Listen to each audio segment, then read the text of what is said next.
Hello and welcome back to the lectures on macroeconomics for managers. We have been discussing the principles in economics, and in this lecture, we're going to end this. We'll discuss a couple of more principles that we are going to actually study in macroeconomics.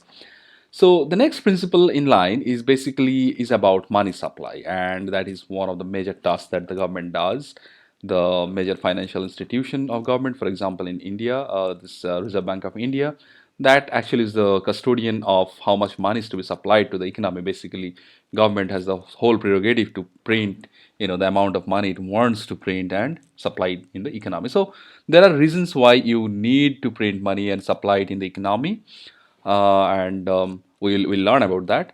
But let us, before getting into all those theories, and which we'll do later, not in this class, let us try to think what happens if we print money. Okay, so let us again go back to the example of the two island. One is island with industrious people, and another is the island where people are not so industrious, right? So let's say the the government in that island where people are not so industrious thinks, okay, let us, you know, print more money. Okay, print more money. So like, okay, so there will be more money in the economy and money will circulate. So everybody will have more money. So people are actually rich. It doesn't matter how much work we do or not, but people have money, so people are rich. So there is a, of course, you understand that this is a flawed argument. I mean, just by printing money, you cannot make someone rich, right? So then everybody would have been rich. So that's something that is not really going to help the poor or the not so industrious island. Now, what will happen if we print a lot of money where people are not working? So if we don't print a lot of money where people are not working, so what will happen is all the goods and services that you have in the economy, because everybody has a lot of money, all the goods and services will become expensive, right? So because you have sort of more money to buy the scarce things, so you have less goods, less services, which are scarce, but you have more money in hand at disposal, right? You can actually spend that money. So you basically end up actually having a very sort of high type inflation. High, we'll see what inflation means, but basically you have a economy where everything is very expensive. Okay, so what happens is if you print money, what will happen is it will lead to an in increase in price, right? So I can give you some example where actually government ended up printing a lot of money. For example, in Zimbabwe there was hyperinflation, and also once I traveled in Colombia and I found they call their currency is peso, but when they print, they actually print the notes with million peso. So it's not just peso anymore, it has become million pesos. So they have printed so much of money that they have sort of call it million peso. I mean, so it is like that. So printing too much of money doesn't really help.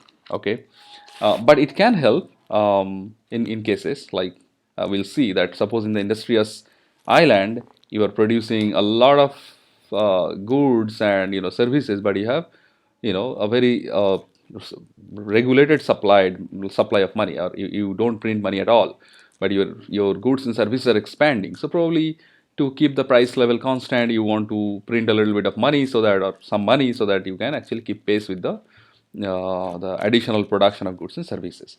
So that we will see how the monetary policy works, but that's a very interesting principle on in microeconomics that we study.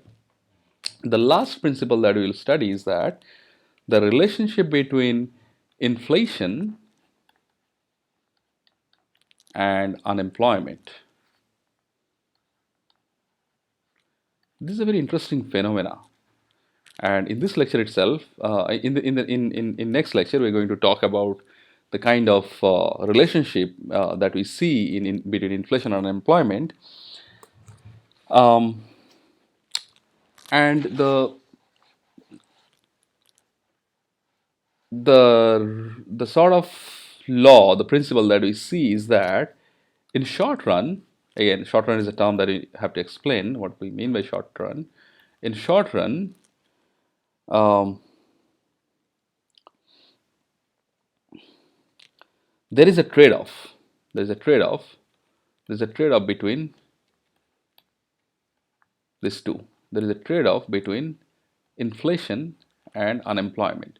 So I'll just talk about it, and then I'll explain in detail in a next lecture. So what happens is that inflation means basically rising prices of goods and services. So if there is a rising price of goods and services, we can assume that there is a more demand, and when there is more demand, you actually deploy more labor, and when you deploy more labor, there is less unemployment. Okay, so there are multiple types of explanation to this, and I'm just going to come to that. But just remember that there is a trade-off, there is an inverse relationship between inflation and unemployment, and that is a very important principle that you're going to study in macroeconomics. So with this, I will end the lectures on principles, and in the next lecture, we are going to talk about how macroeconomics and microeconomics is related. Thank you.